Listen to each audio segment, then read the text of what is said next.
Bonjour à toutes et tous et bienvenue dans cette vidéo mensuelle. Avant tout, je vous souhaite une belle et heureuse année 2025.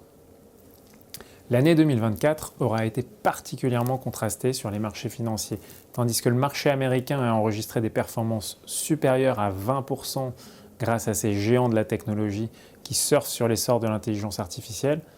La zone euro peine dans un contexte de flou politique et de pression industrielle qui limite la croissance. Cette dernière reste positive, mais très faible au regard de la dynamique américaine.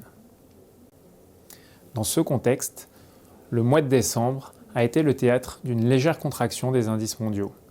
Les fonds Nova abandonnent respectivement 0,6% pour patrimoine, 1% pour flexible et 1,4% pour dynamique au cours du mois.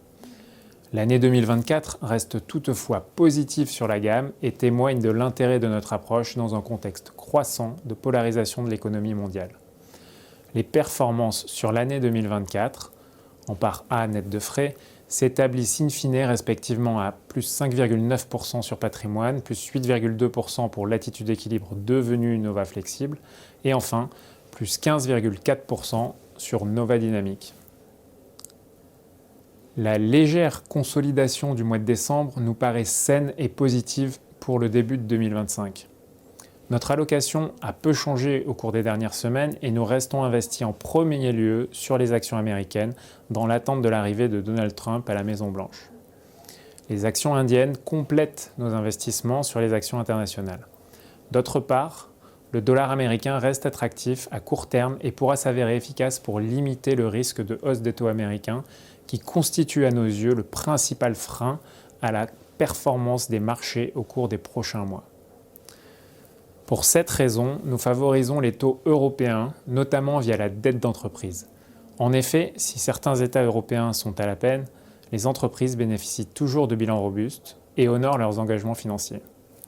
De plus, la BCE devrait selon nous assouplir les conditions économiques en délivrant de nouvelles baisses de taux au cours des prochains trimestres. Dans ce contexte, le rendement des fonds s'établit actuellement à 3,2% pour patrimoine, proche de 2% pour Nova Flexible et à 0,4% pour Nova Dynamique. Enfin, compte tenu des niveaux de valorisation désormais atteints, sur les grosses capitalisations américaines notamment, nous avons initié et même renforcé en décembre des couvertures sur l'indice S&P 500. Ces assurances contre une baisse du marché américain nous semblent particulièrement attractives dans le contexte de changement d'administration à venir le 20 janvier prochain.